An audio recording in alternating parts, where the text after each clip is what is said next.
सभी को प्यार भरा नमस्कार। कैसे हैं मेरे प्यारे विद्यार्थी? अच्छे होंगे, मस्त होंगे, खिलखिला रहे होंगे और इस लॉकडाउन के अवसर पर सभी अच्छे होंगे, अपने अपने घरों पर होंगे। डियर, कल हमने चर्चा की थी पीयूष पाठ्य पुस्तक। पीयूष का मतलब होता है अमृत, और मैं आपको अमृत पिलाने जा रहा हूं। और इस प्रकार का अमृत की भविष्य में होने वाली परीक्षा के अंदर पीयूष में से किसी भी प्रकार का प्रश्न आए तो मेरे विद्यार्थी 12 अंक छोड़ने वाले नहीं है। क्यों? क्योंकि पीयूष पाठ्य पुस्तक कितने नंबर की है? 12 नंबर की है। तो कल हमने चर्चा की थी कि महात्मा गांधी है वो सभ्य बनने के लिए क्या क्या कर रहे हैं। आज हम उनकी बात करेंगे कि सभ्य बनने के लिए महात्मा गांधी ने क्या क्या किया, उनका निराकरण आज हम करेंगे कि महात्मा गांधी क्या क्या करते हैं। डियर, आज हम पैंट शर्ट पहनते हैं, टाई सूट बेल्ट वगैरह पहनने की कोशिश करते हैं, लेकिन महात्मा गांधी ने ये सब काम कर दिया। कहाँ, कौन सी दुनिया में है आप? महात्मा गांधी ने वो कर दिया जो आप जिंदगी में नहीं कर पाओगे। महात्मा गांधी जब इंग्लैंड रह रहे थे तो उनके मित्रों को चिंता थी, महात्मा गांधी के मित्रों को चिंता थी कि महात्मा गांधी जब इंग्लैंड में रहेंगे तो उसे मांसाहारी बनना पड़ेगा। अगर महात्मा गांधी मांसाहारी नहीं बनेंगे तो इंग्लैंड में वो रह नहीं पाएंगे, वो मूर्ख कहलाएंगे, एकदम उनका शरीर स्वास्थ्य गिर जाएगा और अंग्रेजों के अंदर घुल मिल नहीं सकेंगे। मित्र चाहते थे कि महात्मा गांधी किसी न किसी प्रकार मांस का सेवन करे, लेकिन महात्मा गांधी तो अन्नाहार के प्रति श्रद्धा प्रकट करने वालों में से थे, शाकाहारी भोजन करने वालों में से थे। इसलिए महात्मा गांधी ने निश्चय ही कर लिया कि मैं जब तक सलामत हूँ, जब तक मेरा जीवन है, मैं शाकाहारी बना ही रहूँगा। इसलिए वो उनके जो मित्र हैं अंतिम मौका देते हैं और नाटक का न्योता देकर के वो हवन भोजन गृह में भोजन कराने के लिए जाते हैं। लेकिन महात्मा गांधी को लगता है जो प्लेट दी जाती है उस प्लेट में सूप है, और महात्मा गांधी को पता चल जाता है कि ये इसमें मांस मिला हुआ है, तो महात्मा गांधी मना कर देते हैं। और महात्मा गांधी के ऊपर जो मित्र है गुस्सा करता है और कहता है कि यहाँ पर ऐसे भोजन गृह में जंगलीपन नहीं चल सकता। और महात्मा गांधी बाहर आकर अन्य भोजनालयों की तलाश करते हैं, लेकिन अन्य शाकाहारी भोजनालय क्या हो जाते हैं? बंद हो जाते हैं, जिसके कारण पूरी रात महात्मा गांधी को रहना पड़ता है भूखा। देखिए, ये चर्चा हम कल कर चुके हैं मौखिक रूप से भी और बुक में लिखी हुई बातों के अनुरूप, ठीक है ना। आगे हम देखिएगा, हमने यहाँ पढ़ लिया था ये कि मैंने सभ्यता सीखने के लिए अपनी सामर्थ्य से परे, औकात से बढ़ करके महात्मा गांधी ने एक छिछला, एक अलग ही रास्ता पकड़ा। विलय, वो रास्ता कौन सा था? सभ्य बनने की। महात्मा गांधी सभ्य बनने की कोशिश करता है क्योंकि उनके मित्र चाहते थे कि वो वहाँ घुल मिल नहीं सकेगा।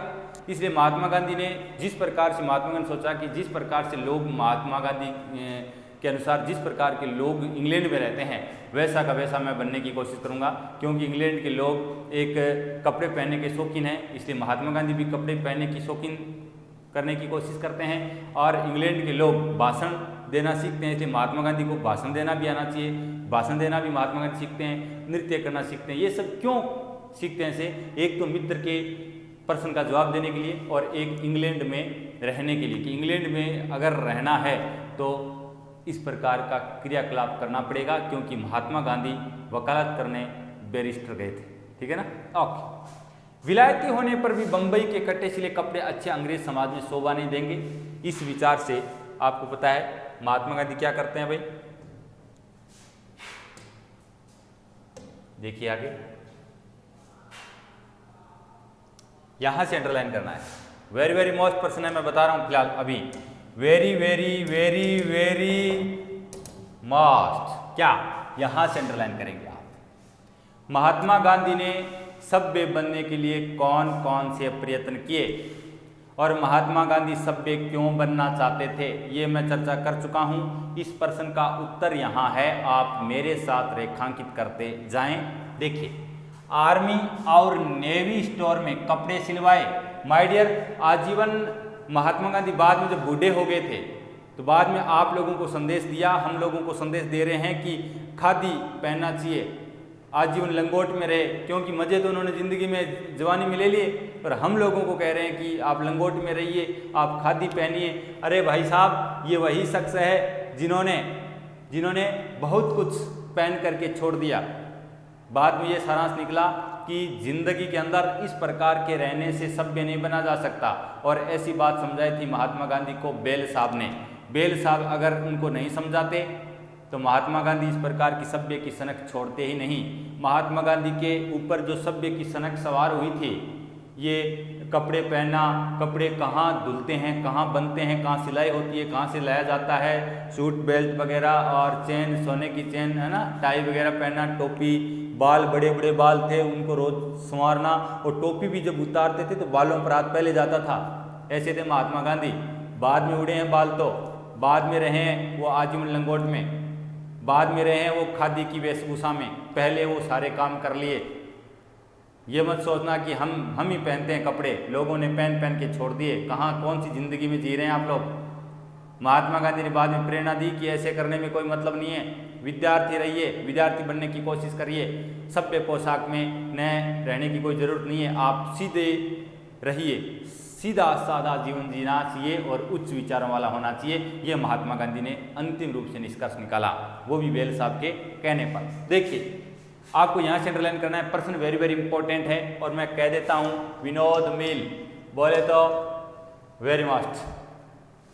मैं कह रहा हूँ महात्मा गांधी ने सभ्य बनने के लिए कौन कौन से प्रयत्न किए, अब की बार ये पर्सन आपको एग्जाम में देखने को मिल सकता है। और मेरी करनी पार उतरनी, कहते हैं ना कि अपनी करनी पार उतरनी, तो मैं कह रहा हूँ, दिल से कह रहा हूँ, क्योंकि मैंने मेरे विद्यार्थियों को अच्छी प्रकार से दिल से पढ़ाया है, इसलिए विद्यार्थी में 100 में से 100 अंक अर्जित किए हैं। 90 नंबर से नीचे तो मैं नंबर समझता ही नहीं।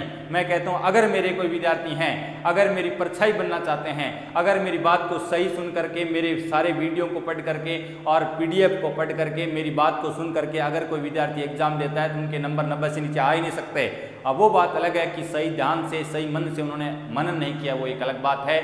मेरे विद्यार्थी अगर मेरे सब्जेक्ट को अच्छी प्रकार से मन लगा करके पढ़ते हैं तो दुनिया की कोई भी औकात नहीं, दुनिया की कोई भी ताकत नहीं कि आपके नंबरों को काट ले। डियर, हमें कटवाना नहीं है, हमें बढ़वाना है। और बढ़वाने के लिए मेरे प्यारे विद्यार्थियों के अंदर जज्बा, जोश और जुनून भरा रहता है। और जज्बा, जुनून, जोश के अंदर परिभूत होकर के वो इस प्रकार से पढ़ते हैं कि जो जो पढ़ता है उनके दिमाग में इस प्रकार से वो शामिल हो जाता है कि पढ़ी हुई बात ज्यों की त्यों उनके दिमाग में छप जाती है। ये मेरे विद्यार्थियों की पहचान है, क्योंकि मैंने मेरे विद्यार्थियों को दिल से पढ़ाया है, तो मेरे विद्यार्थी दिल से पढ़ेंगे। और जब दिल से कोई इंसान कोई काम करता है तो उसका काम सफल हो जाता है। और यही वजह है मेरे विद्यार्थियों की कि वो मेरे बताए हुए मार्ग पर चलते हैं, जैसा मैं कहता हूँ वो मेरे विद्यार्थी करते हैं। मैं घास पर काटने का प्रयत्न नहीं करता। अगर माय डियर इस पार्ट को मैं पढ़ा दूं, मैंने बार बार कहा है कि अगर मैं इसको पढ़ाऊं, अन्य टीचर भी पढ़ाते हों, मैं अन्य टीचरों की आलोचना नहीं करता। वो अन्य अध्यापक जो हिंदी को पढ़ाते हैं वही मेरे भाई हैं, कोई बड़ा होगा, कोई छोटा होगा, कोई हम उम्र का होगा, लेकिन मैं मेरी बता रहा हूँ कि मैं पढ़ाऊँगा उसके अंदर किसी भी प्रकार की कसर नहीं रहेगी, किसी प्रकार की कमी नहीं रहेगी। ऐसा विद्यार्थी नहीं हो सकता कि सर हमें समझ में नहीं आया। मैं यहाँ तक बता देता हूँ कि कौन कौन सा प्रश्न इंपॉर्टेंट है, यहाँ तक बता देता हूँ कि बाकी बातें बकवास है, आप तो रेखांकित की हुई बातों को याद कर लीजिएगा। और यहाँ तक कि इसके अलावा अगर कोई प्रश्न आएगा तो मैं PDF के अंदर प्रश्नों के उत्तर सहित आपको उपलब्ध करवाऊंगा, उनको याद कर लीजिएगा। तो और ये भी कहता हूं कि हम जो पाठ पढ़ते हैं वो फर्स्ट एंड अंतिम बार पढ़ते हैं। वो मेरे द्वारा पढ़ाया गया पाठ पहला होगा और मेरे द्वारा पढ़ाया गया पाठ वो भी क्या होगा, अंतिम होगा। इसका मतलब, मेरा कहने का मतलब, हम जो पाठ पढ़ रहे हैं वो पहली बार और अंतिम बार पढ़ रहे हैं, रिवीजन करने की कोई जरूरत नहीं है, लेकिन आप करते रहिए जब तक आपको समझ में ना आए। ठीक है, मैं एक कमज़ोर से कमज़ोर विद्यार्थी को लेकर के पढ़ाता हूं ताकि होशियार तो वैसे ही समझ जाएगा और कमज़ोर का भी भला हो जाएगा। और मेरा काम है भला करना, चाहे मुझे उसकी बदौलत मुझे कुछ मिले या न मिले। आपको पता है कि लॉकडाउन के अंदर कितनी तकलीफ हो रही होगी, मुझे भी, आपको भी, आपके घर वालों को भी, लेकिन फिर मैं नहीं चाहता कि मेरे विद्यार्थी मेरे विषय में कमज़ोर ना हो। मैं ये नहीं चाहता, चाहे मुझे किसी प्रकार से कोने में घुस करके वीडियो बनाना पड़े और मेरे विद्यार्थियों तक पहुंचाना पड़े, ये मैं हिम्मत रखता हूं, क्योंकि हिम्मत की कीमत होती है। Statement by Kriparam Khidiya, part number 1 का तीसरा कवि है। ओके, और जिस इंसान में हिम्मत होती है उस इंसान की कीमत होती है, उस इंसान की इज्जत होती है। तो जज्बे और जुनून के साथ बने रहिए मेरे साथ। ओके, आर्मी और नेवी स्टोर में कपड़े सिलवाए 19 शिलिंग की उस जमाने के लिहाज से तो यह कीमत बहुत ही कही जाएगी, एक मुद्रा है। चिमनी टोपी सिर पर पहनी। चिमनी टोपी जानते हो ना, वो जैसे दिल्ली में आम आदमी पार्टी की जो सरकार है वो झाड़ू वाला टोपी बना कर रखते हैं, सफ़ेद सफ़ेद ऐसे तिरछी, उस प्रकार की टोपी। बाल बड़े सुंदर और घने और लंबे बाल थे। किसके? महात्मा गांधी के। आत्मकथा है ये, मैं नहीं कह रहा, महात्मा गांधी कह रहे हैं। इतने से संतोष नहीं हुआ तो बॉन्ड स्ट्रीट में जहाँ शौकीन लोगों के कपड़े सिलते थे, क्योंकि वकालत कर रहे थे, पैसों की कोई कमी नहीं थी, उस जमाने में वकालत कर रहे थे। 1892-93 की बात है, तो कम बात थोड़ी है। उस समय 10 रुपये वाला भी अपने आप को बहुत बड़ा समझता था। 10 पौंड पर बत्ती रखकर शाम की पोशाक सिलवाई, भोले और बादशाही दिलवाले बड़े भाइयों से दोनों जेबों में लटकाने लायक सोने की एक बढ़िया चेन मंगवाई। जेब में लटकाने के लायक, बोलो, अंडरलाइन करते जाना है। प्रश्न क्या है? सभ्य बनने के लिए महात्मा गांधी ने कौन कौन से प्रयत्न किए? ओके, और वह मिल भी गई। क्या मिल गई? चेन। बंदी बंदाई टाई पहना शिष्टाचार में शुमार नहीं था, इसलिए टाई पहनना भी इन्होंने सीखा। इसलिए टाई बांधने की कला हस्तगत की, अर्थात हाथों से बांधने की कुशलता प्राप्त की। देश में आईना हजामत के दिन ही देखने को मिलता था। हजामत का मतलब क्या होता है? शेविंग करना, दाढ़ी बनाना। और आईना का मतलब क्या होता है? दर्पण, बोले तो शीशा। और हजामत का मतलब होता है दाढ़ी बनाना। लोग देश में दर्पण का काम हजामत के दिन ही लेते थे, पर यहाँ तो बड़े आईने के सामने खड़े रहकर, आईना उस दिन महात्मा गांधी काम लेते जिस समय टाई पहना तो सामने दर्पण होता था, शीशा होता था, और इस प्रकार से टाई पहनते थे। और ये कला उन्होंने हस्तगत की। कारण ऐसा क्यों करना चाहते थे? इंग्लैंड में अंग्रेजों से घुलने मिलने के लिए। लेकिन मित्रों को चिंता थी कि चाहे कुछ भी कर ले, जब तक महात्मा गांधी मांस नहीं खाएंगे तब तक वो अंग्रेजों में घुल मिल नहीं सकेंगे और इंग्लैंड में नहीं रह सकेंगे। ठीक है। ठीक से टाई बांधने में और बालों में पट्टी डालकर सीधी मांग निकालने में रोज लगभग 10 मिनट तो बर्बाद होते ही थे। 10 मिनट तक बालों के साथ कसाकसी चलती थी। बाल घने थे, बीच वाली वो लकीर खींचते थे, इधर बाल। जैसे तेरे नाम, ये फिल्म तो कल की बात है, तेरे नाम है, तेरे नाम तो कल की फिल्म है, जिनको देख करके तेरे नाम फिल्म में सलमान खान की इस प्रकार की बालों की सलवटों को देख करके लोगों ने भी उस प्रकार से डिजाइन बना लिया। अरे सलमान खान तो कल का पैदा हुआ है, महात्मा गांधी ने ये सब करके छोड़ दिया, कौन सी दुनिया में जी रहे हैं आप लोग। तो बालों में पट्टी डाल, अरे सर इतने बड़े बड़े बाल, हाँ महात्मा गांधी ने खूब मजे लिए जिंदगी में, ये देख लो, नहीं लिया तो। निकालने में रोज लगभग 10 मिनट तो बर्बाद होते थे बालों को संवारने में, सोचिए। और जो कंगा होता था ना, वो आप जैसे वाला कंगा नहीं होता था। कंगा एक प्रकार का ब्रुश ही समझिए, इतने बड़े बड़े बाल भी ऐसे सीधे नहीं थे, कठोर बाल थे, ठीक है ना, ऐसे लपटे हुए बाल थे, घुंघरालू बाल बोलते हैं उसको ना। बाल मुलायम नहीं थे, मुलायम होता तो छोटा मोटा कंगा से काम चल जाता। इसलिए उन्हें अच्छी तरह मुड़े हुए रखने के लिए ब्रश क्या, एक झाड़ू ही समझिए, है ना, उससे बालों को संवारते थे। महात्मा गांधी के साथ रोज लड़ाई चलती थी। किसके साथ? बालों के साथ, कंगे की चलती थी। और टोपी पहनते तथा निकालते समय कौन है? महात्मा गांधी कह रहे हैं कि जब मैं टोपी निकालता था ना सिर से, तो टोपी पहनते तो टोपी निकालने से पहले हाथ सिर पर चल जाता था। क्यों? क्योंकि बाल बिखर जाते, और महात्मा गांधी नहीं चाहते थे कि मेरी बाल बिखरे। मानो मांग को सहेजने के लिए सिर पर पहुंच ही जाता था, और बीच बीच में समाज में बैठे बैठे मांग पर हाथ फिरा कर, कई ऐसे करते ना, ऐसे, अरे क्या करता है तुम, ऐसे महात्मा गांधी करके छोड़ गए। कई बच्चे करते ना ऐसे स्टाइल, यहाँ से कटवा लिया गंडे की तरह ऐसे। अरे ऐसे बाल आजकल लोग ऊंट के कटवाते हैं, यहाँ से छोटे छोटे एकदम, बाद में ऊपर झोंपड़ा सा, उसके बाद ऐसे करते हैं जैसे कोई मिल जाता है, फिर ऐसे करता है। लड़कियां भी कम नहीं है, ऐसे करते हैं। अरे क्या, कौन सी जिंदगी में जी रहे हैं आप लोग? कोई नई सभ्यता है क्या आपकी? अरे लोगों ने करके छोड़ दिया, महात्मा गांधी ने ऐसे ऐसे ऐसे करना छोड़ दिया, देख लीजिए, नहीं छोड़ा तो। आजकल के बंधु है जो लोग ऐसे ऐसे छटका करते हैं। कुछ नहीं पढ़ा इन बातों में, पढ़िए महात्मा गांधी के पाठ को, पढ़िए, नंबर मिलेगा। ऐसे करने से कुछ नहीं मिलेगा। ओके। बालों को व्यवस्थित रखने की एक और सभ्य क्रिया बराबर चलती रहती थी, पर इतनी टीम टाम का मतलब क्या है डियर? यहाँ पर प्रदर्शन। प्रदर्शन, प्रदर्शन का मतलब होता है दिखावा। एक नाम आया था जामत, शब्दों का अर्थ लिखते जाइए, किताब आपके पास होगी भगवान की दया से। दाढ़ी बनाना, आईना का मतलब होता है शीशा या दर्पण, जिसको कांच बोलते हैं। काफी नीति। महात्मा गांधी ने सोचा है कि यार ये करना तो, ये तो पहनावा हो गया उनका। महात्मा ने सोचा कि इससे सभ्य नहीं बना जा सकता, क्योंकि पैसों की कोई कमी नहीं थी। इसलिए उन्होंने और बाहरी तरीके भी इस प्रकार सीखे कि और ज़्यादा वो ज़्यादा सभ्य बने। तो महात्मा ने सोचा कि इतने काम, इतने से कोई सभ्य थोड़ी बना जा सकता है। तो महात्मा ने कहा कि इतनी टिमटामी काफ़ी नहीं थी, अकेली सभ्य पोशाक से सभ्य थोड़े बना जा सकता है। महात्मा ने भी सभ्य पोशाक से कोई व्यक्ति सभ्य नहीं बन सकता। आगे और क्या रास्ता अपनाया? मैंने सभ्यता के दूसरे कई बाहरी गुण भी जान लिए थे और मैं उन्हें सीखना चाहता था। आगे देखिएगा, अंडरलाइन करते जाना है आपको, अंडरलाइन करते ही जाना है। प्रश्न बड़ा है और बाद में आप काट दीजिए, प्रश्न के हिसाब से। छोटा है तो छोटा लिख दें, बड़ा है तो बड़ा कर दें, ठीक है ना। सभ्यता के दूसरे कई बाहरी गुण भी जान लिए थे और उन्हें सीखना चाहता था। महात्मा गांधी ने कहा कि सभ्य पुरुष को नाचना जानना चाहिए। अगर किसी व्यक्ति को नाचना आता है तो वह व्यक्ति सभ्य बन सकता है। महात्मा गांधी के विचार हैं ये। तो महात्मा गांधी ने माय डियर नाचना भी सीखा और नाचने के लिए एक नृत्य शिक्षिका का घर खोजा, शिक्षिका का, क्योंकि महिलाओं को डांस अच्छे प्रकार से आता है।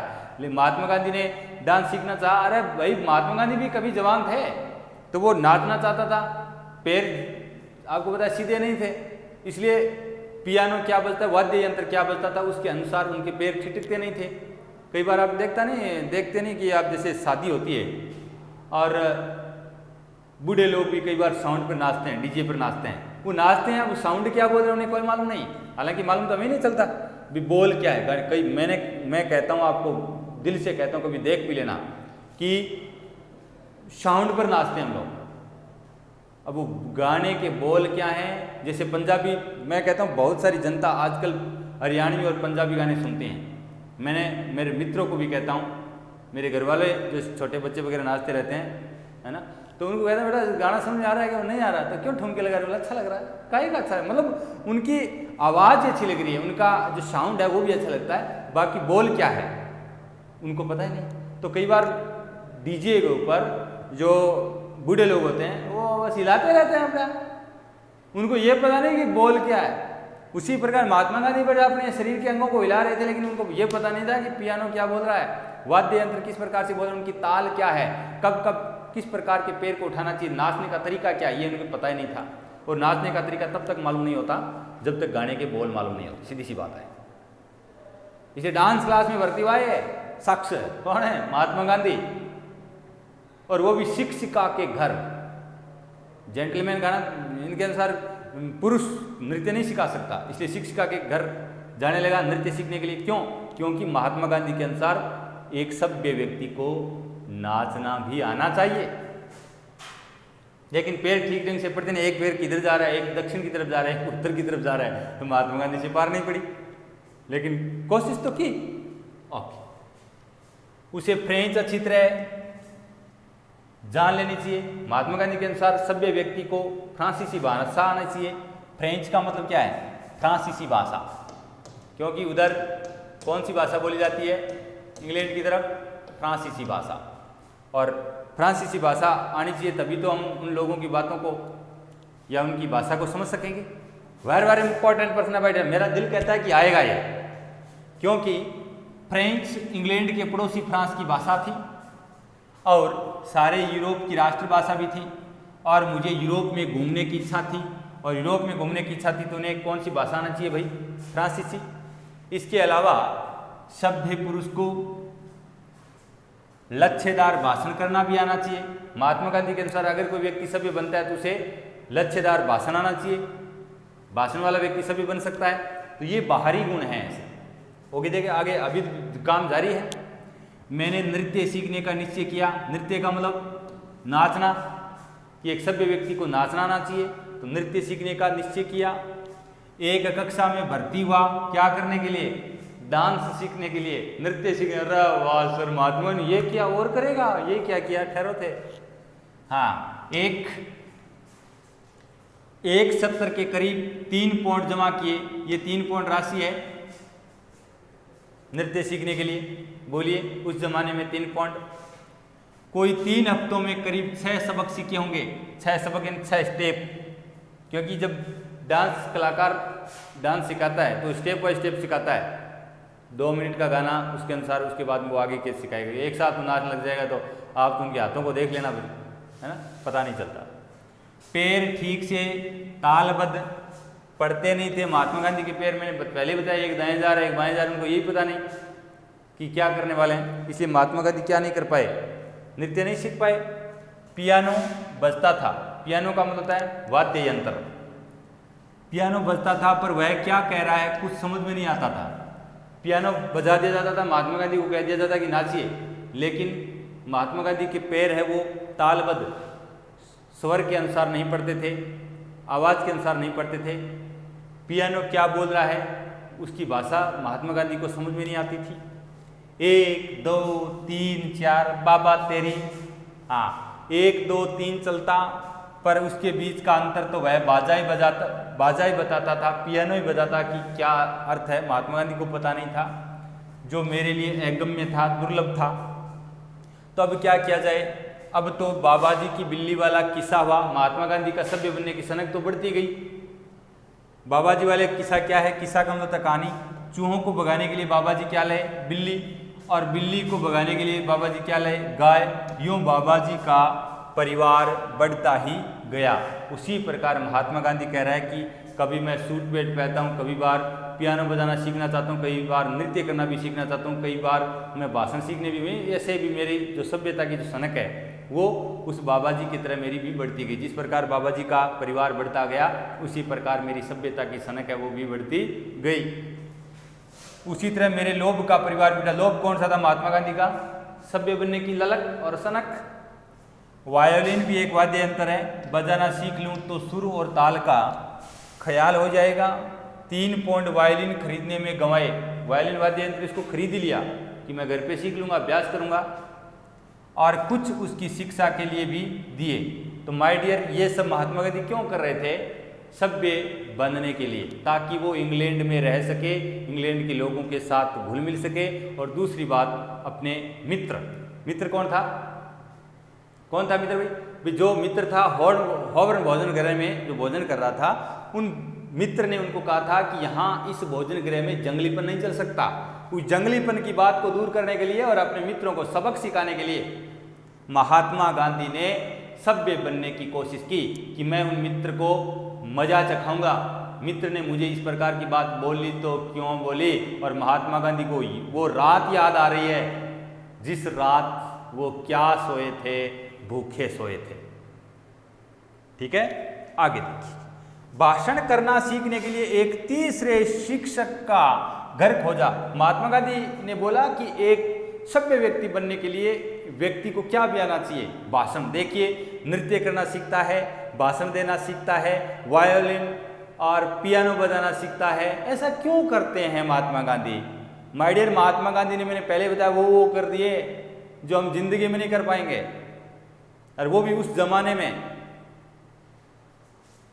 उन्हें भी एक गिन्नी, तो ये मुद्रा है उस जमाने की, भेंट की। बेल की स्टैंडर्ड एजुकेशनिस्ट पुस्तक खरीदी, बेल साहब हैं। इस पुस्तक को पढ़ करके महात्मा गांधी के ज्ञान चक्षु खुले। पिट का एक भाषण शुरू किया। इन बेल साहब ने मेरे कान में घंटी बजाई। अंग्रेजी में घंटी को क्या कहते हैं, बेल कहते हैं, कि बेल बजाई। बेल मत्तीरे वाली बेल नहीं है, यहाँ पर ये बेल है घंटी। और घंटी बजाने का मतलब होता है, बेल साहब ने मेरे कान में घंटी बजाई। कान में घंटी बजाना मुहावरा खड़ा हो गया, और कान में घंटी बजाने का मतलब होता है मेरा ध्यान आकर्षित किया, मुझे ज्ञान दिया, मुझे सिखाया कि इस प्रकार से कोई व्यक्ति सभ्य नहीं बन सकता। तो महात्मा प्रश्न बनेगा अब दूसरा। ये तो महात्मा गांधी ने सभ्य बनने के लिए कौन कौन से प्रयत्न किए जो रेखांकित किया है, वो उस प्रश्न के उत्तर हैं। और अब जो प्रश्न बनेगा कि महात्मा गांधी की सभ्यता की सनक को दूर करने के लिए किसने समझाया, या किसकी पुस्तक को पढ़ करके महात्मा गांधी ने ये तय किया कि इस प्रकार से कोई व्यक्ति सभ्य नहीं बन सकता, है ना? ये थे बेल साहब, और बेल साहब की पुस्तक का नाम है, याद रखेंगे, स्टैंडर्ड एलोक्यूशनिस्ट। अंधेरे में बोलिए, स्टैंडर्ड एलोक्यूशनिस्ट पुस्तक किसकी है? बेल साहब की है। और बेल साहब की पुस्तक में बेल साहब क्या लिखते हैं, और बेल साहब ने महात्मा गांधी को किस प्रकार चेताया, और महात्मा गांधी किस बात को सुन करके सभ्यता की सनक को त्याग देते हैं। लेकिन कपड़ों की टिमटम तो कई वर्षों तक चली। टिमटम का मतलब होता है दिखावा या प्रदर्शन। नेक्स्ट आगे देखिए, इन बेल साहब ने मेरे कान में घंटी बजाई और मैं जागा, सचेत हुआ। जागा का मतलब था सचेत हुआ। मुझे कौन इंग्लैंड में जीन बताना। देखो बेल साहब ने महात्मा गांधी को क्या कह करके चेताया, या बेल साहब ने महात्मा गांधी को क्या सिखाया, तो यहां से अंडरलाइन करेंगे, मुझे कौन इंग्लैंड में जीवन बिताना है। बेल साहब ने महात्मा गांधी को कहा कि आप ये सब क्यों कर रहे हैं, ये पियानो बजाना, ये वायलिन बजाना, नृत्य सीखना, भाषण देना, और ये रोजाना पोशाक परिवर्तन करना, है ना, और चिमनी टोपी पहनना, ये सोने की चेन पहनना, टाई पहनना, सूट बेल्ट पहनना, ये क्यों करते हैं? इससे कोई व्यक्ति सभ्य नहीं बन सकता। मोटिवेट किया। महात्मा गांधी को मार्गदर्शन किसने दिया? महात्मा गांधी को सभ्यता की सनक को दूर रहने के लिए प्रेरित किसने किया? बेल साहब ने। और बेल साहब की पुस्तक का नाम है स्टैंडर्ड एलोक्यूशनिस्ट। याद रखिएगा। मुझे कौन, ये कौन कह रहे हैं? ये कह रहे हैं बेल साहब महात्मा गांधी को, क्या कि मुझे कौन इंग्लैंड में जीवन बिताता है। बेल साहब ने कहा कि तू ये सब क्यों कर रहा है, कौन सा आपको इंग्लैंड में जीवन बिताना है? ये पियानो, ये जो वायोलिन है, ये तो कहाँ भी सीखा जा सकता है। ये नृत्य वगैरह, ये भाषण देना, ये तो भारत में भी सीखा जा सकता है। कौन सा आपको इंग्लैंड के अंदर पूरी जिंदगी बितानी है? पागल हो गया क्या? लच्छेदार भाषण करना सीख कर मैं क्या करूंगा, क्या करोगे लच्छेदार भाषण सीख करके? ये सब किसने बताया? बेल साहब ने बताया। किसको? महात्मा गांधी को। क्यों? क्योंकि महात्मा गांधी के ऊपर सभ्यता की सनक सवार हो गई थी। बेल साहब के अनुसार ऐसे सभ्य नहीं बन सकते। नाच नाच कर आयो रे पसीनो, है ना, नाच नाच कर, याद आ रहा ना वो गाना ना, नाच नाच कर आयो रे पसीनो। तो नाच नाच कर मैं सभ्य कैसे बनूंगा? बेल साहब के अनुसार कोई व्यक्ति नृत्य करके, नृत्य सीख करके सभ्य नहीं बन सकता। महात्मा गांधी के अनुसार लच्छेदार भाषण करने वाला नागरिक सभ्य नहीं बन सकता। और बेल साहब के अनुसार पियानो और वायोलिन बजाने वाला नागरिक सभ्य नहीं बन सकता। तब महात्मा गांधी के ज्ञान चक्षु खुल गए। अरे यार बात तो सही है, मैं तो झूठा ही परेशान हो रहा हूं। कई लोगों को 3-3 पॉइंट जमा भी करवा दिए, है ना, वायलिन भी खरीद लाया। वायलिन तो देश में भी सीखा जा सकता है। किसने कहा? बेल साहब ने। वेरी वेरी इंपॉर्टेंट पर सेकंड पर्सन इन पास्ट। मैं तो विद्यार्थी हूं। महात्मा गांधी को बेल साहब कह रहे हैं कि विद्यार्थी बनिए। आजीवन व्यक्ति को विद्यार्थी बने रहना चाहिए, कुछ न कुछ सीखते रहना चाहिए, दिखावा नहीं करना चाहिए, जितना हो सके बांटना चाहिए, चने नहीं ज्ञान। मुझे विद्या धन बढ़ाना चाहिए। ये किसने कहा? बेल साहब ने कहा कि आप विद्या धन बढ़ाइए, और विद्या धन बढ़ाने वाला व्यक्ति सभ्य बन सकता है, न कि ऐसे क्रियाकलाप करने वाला सभ्य बन सकता। मुझे अपने पैसे से संबंध रखने वाली तैयारी करनी चाहिए। पैसे का मतलब होता है व्यवसाय। मैं अपने सदाचार से, सदाचार का नहीं, अगर व्यक्ति का आचरण अच्छा है, चरित्र उत्तम है, तो वह व्यक्ति लाखों की भीड़ में बोल सकता है। मैंने कल ही बताया था कि व्यक्ति पहाड़ से गिरा हुआ व्यक्ति उठ सकता है, लेकिन नजरों से गिरा हुआ व्यक्ति जिंदगी में उठ नहीं सकता। आपने अगर मतलब जहाँ कहीं भी रह रहे हैं, हॉस्टल के अंदर, सीकर, जयपुर, भिलोड़ा, कोटा, जहाँ कहीं भी रह रहे हैं पढ़ने के लिए, माता पिता खून पसीने की कमाई से आपकी मांग की पूर्ति करते हैं।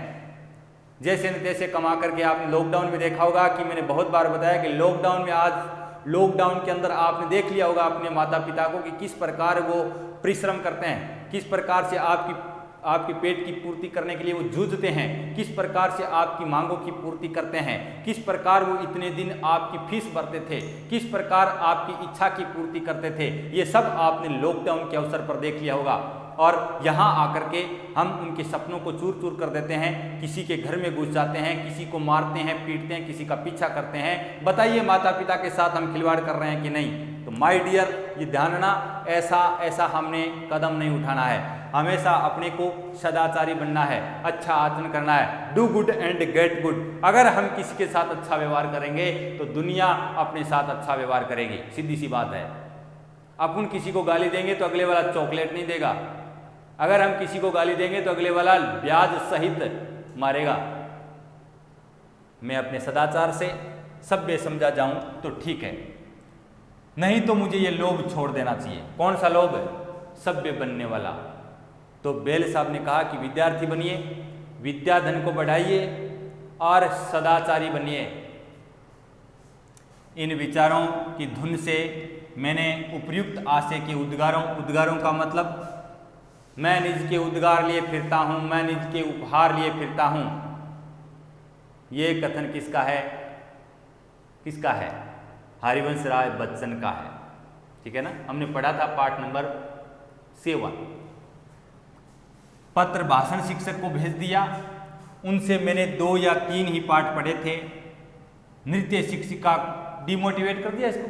नृत्य शिक्षिका को भी ऐसा ही पत्र लिखा कि अब मुझे नृत्य नहीं सीखना, पार नहीं पड़ेगी।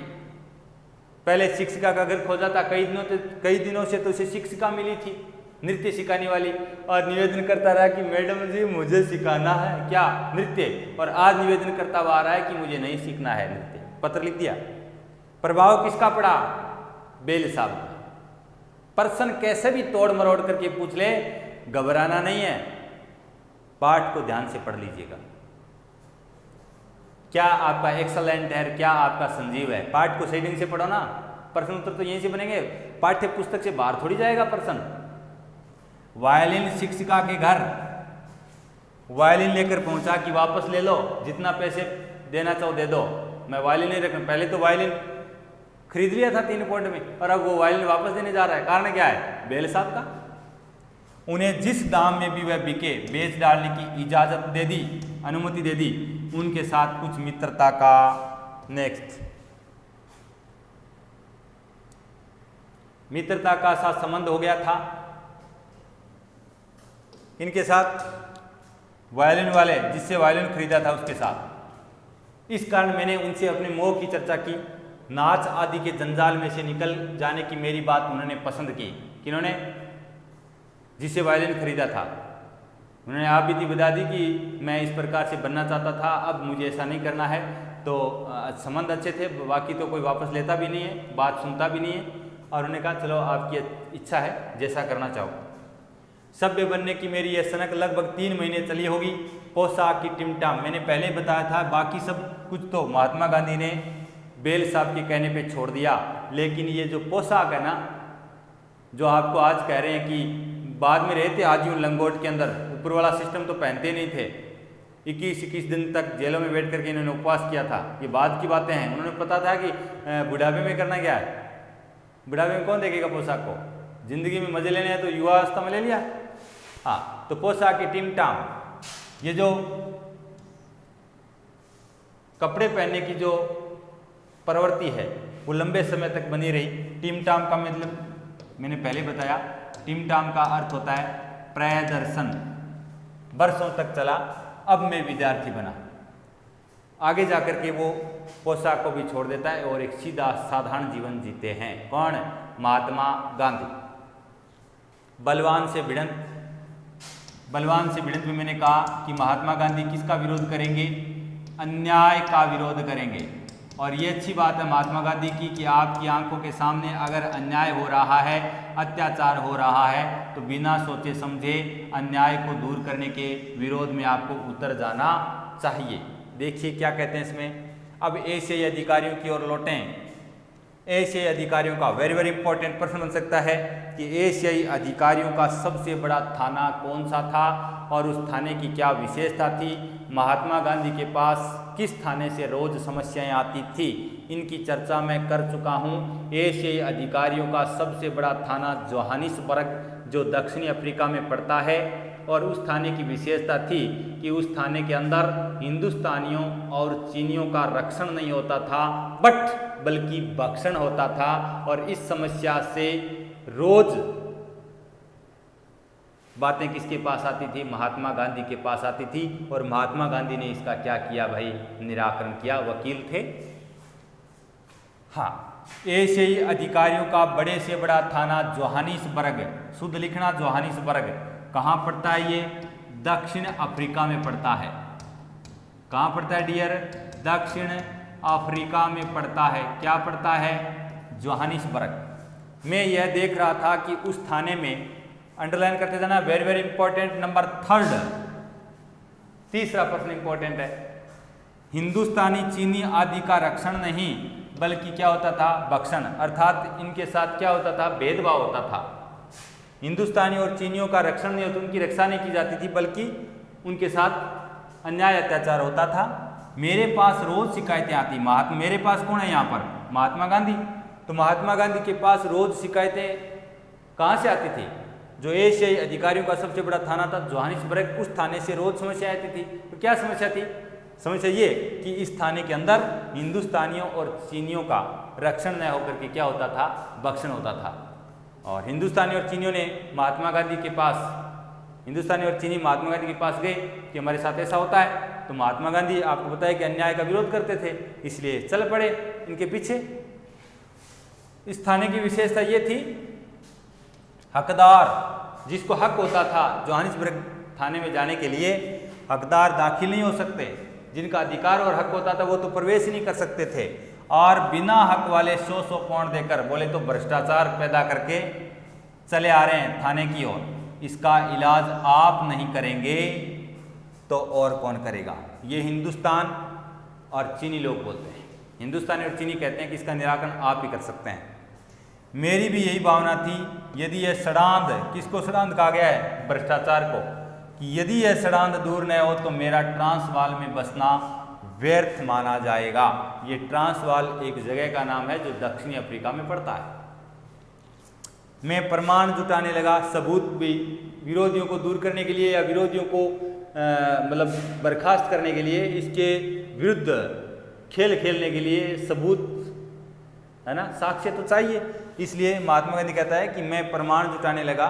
जब मेरे पास प्रमाणों का अच्छा सा संग्रह हो गया, बहुत सारे प्रमाण क्या हो गए, इकट्ठे हो गए, तो मैं पुलिस कमिश्नर के पास पहुंचा। पुलिस कमिश्नर ने थोड़ी महात्मा गांधी की क्या की थी भाई साहब, मदद की थी। आगे देखिए, आगे हम कल पढ़ेंगे यहाँ से ना, यहाँ से हम कल पढ़ेंगे। आज के लिए इतना है, ठीक है ना। टाइम का थोड़ा ध्यान रखना, बाकी क्योंकि ज़्यादा लंबा बना दूंगा तो आपको नींद आने लग जाएगी। तो आज के इस वीडियो में इतना ही, बाकी चर्चा हम नेक्स्ट वीडियो में करेंगे। तब तक के लिए आप हंसते हुए चुप रह जाइए। Okay, thank you.